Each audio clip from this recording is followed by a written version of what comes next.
ఒక అంశాన్ని గందరగోళపరచడము రాజకీయ నాయకులే చేస్తారు. దానికి అర్థం పర్థం లేని వివరణలు రాజకీయ నాయకులు ఇస్తారు. తమకు అనుకూలమైన కాన్సెప్టే ఇసుకొస్తారు. భూ సమగ్ర హక్కు అన్నటువంటి అంశం నరేంద్ర మోడీ ప్రభుత్వం వచ్చాక తీసుకున్నటువంటి విషయం. అంటే అనేక కోర్టు తీర్పుల్లో భూమి కొన్నా, రిజిస్ట్రేషన్ అయినా, మన అనుభవంలోకొచ్చినా మళ్ళీ అది నీది కాదని తీర్పులిచ్చిన సందర్భాలున్నాయి. ఇలాంటి వాటిటి వలన విదేశాల్లో ఉన్నటువంటి వాళ్ళు ఇక్కడ పెట్టుబడులు పెట్టడానికి వెనకాడుతున్నారు. దాని పరిష్కారానికి భూ శాశ్వత హక్కిస్తే అప్పుడు కొంటే, అప్పుడు అమ్మితే ఇక ప్రాబ్లమే లేదు. ఒకవేళ అప్పుడు కూడా ప్రాబ్లమ్ వస్తే ఇన్సూరెన్స్ వస్తుంది, పరిహారం వస్తుందే తప్పించి మళ్ళీ అడ్డదిడ్డంగా మార్పులు ఉండకూడదు. కానీ ఈ పని చేస్తే దేశవ్యాప్తంగా ప్రాబ్లం వస్తుంది. సర్వే ఇదంతా కూడా అని అన్నిటికీ ప్రిపేర్ చేసుకోమని చెప్పి అన్ని రాష్ట్రాలకి సూచిస్తే ఎప్పుడో ఇది నరేంద్ర మోడీ 2014 అధికారంలోకి వచ్చి 16 టైంలో చెప్పుకొచ్చారు. అప్పట్లో చంద్రబాబు సర్కార్ 2017, 18 దాకా కూడా కేంద్రంతోనే ఉంది. అప్పటికి ఈ ఆలోచన ఆచరణలో పెట్టేటటువంటి కార్యక్రమంలో భాగమే భూదార్ అని ఒక కార్డు తీసుకొచ్చింది. రీసర్వేకి భూదార్ అనే కార్డు. నేను ఈ మాటని అనేక సార్లు ప్రస్తావించారు. రీసర్వే జగన్ చేయడానికి తప్పుపట్టేటటువంటి తెలుగుదేశమే భూదార్ కార్డు అని కూడా తీసుకొచ్చింది. గతంలో రీసర్వే అనేది అప్పుడే ప్రారంభించారు. అప్పుడు గొడవలు వచ్చినాయి, ఇలాంటి లిటిగేషన్సే రాగానే ఈలోపు బీజేపీ గవర్నమెంట్తో గొడవలు పెట్టుకున్నారు కాబట్టి ఆప్పడేశారు భూదారు అన్నటువంటి. జగన్ వచ్చాక నీతి ఆయోగ్ దానికి సంబంధించి ఫాలోఅప్ చేస్తున్నప్పుడు జగన్ నోటీస్కి వచ్చినప్పుడు వేగంగా అమలు చేయమని చెప్పాడు. ఈలోపు కరోనా వచ్చింది, ఆగింది.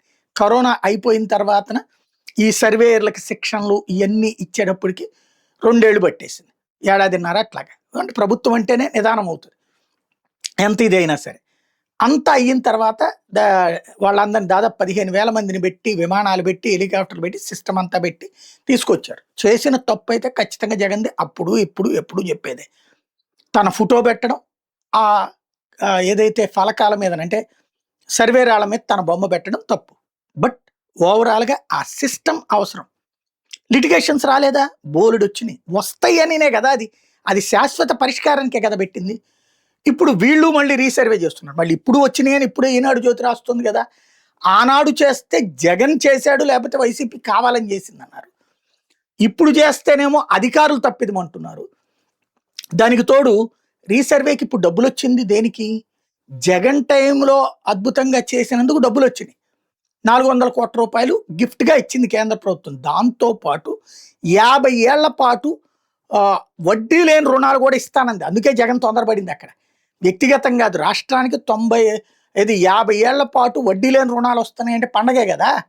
మనం ఇప్పుడు ప్రతి ఏడాది మొన్న జ్యోతి రాసింది కదా, 70,000 కోట్లు కిస్తీ కట్టాలి, అప్పు ప్లస్ వడ్డీ అని. దాదాపుగా వడ్డీనే 20-30 వేల కోట్లు ఉంటుంది. వడ్డీ లేని రుణాలు వచ్చినాయి అంటే పాత రుణాలను తీర్చుకోవచ్చు కదా అన్నటువంటి ఉద్దేశంతో ఏం చేశాడు. సరే, దాంట్లో లిటిగేషన్స్ అదంతా జరిగింది. ఇప్పుడు నిన్న ఆ విషయాన్ని గుర్తు చేస్తున్నారు అనగానే సత్యప్రసాద్ భూదార్ కార్డు మేము అప్పుడే తెచ్చామని. మరి అంటే మీరే రీసర్వే బిగిన్ చేశారు కదా, మరి అప్పుడు రీసర్వే తప్పెట్లా అవుతుంది? రీసర్వేలో తప్పులు జరిగినాయి, ఇప్పుడు కూడా జరుగుతున్నాయి కదా. ఇప్పుడు జరుగుతున్నది అధికారులు తప్పిదమైతే మరి అప్పుడు కూడా అధికారులు తప్పిదమే కదా. అదే కదా ఇక్కడ మనం ప్రజలకి నిజాయితీగా బాధ్యతతో చెప్పి ఇది శాశ్వత పరిష్కారం అమ్మ, దీనికి సంబంధించిన ప్రాబ్లమ్స్ ఎట్లా వస్తాయి, ఇది సొల్యూషన్ ఇదిగో మేము అధికార యంత్రాంగాన్ని కూర్చోబెడుతున్నాం అని చెప్పాలి. అది చెప్పడంలో విఫలమయ్యారు. నాడు జగన్ విఫలమయ్యాడు, ఇప్పుడు బాబు విఫలమవుతున్నారు. కాబట్టి ఇప్పుడు ఏదో సెటరైట్ చేసే ప్రయత్నం చేస్తున్నారు కాబట్టి టైం కూడా ఉంది వీళ్ళకి. కాబట్టి బెటరే సెటరైట్ అవ్వచ్చు మొత్తం వ్యవస్థ.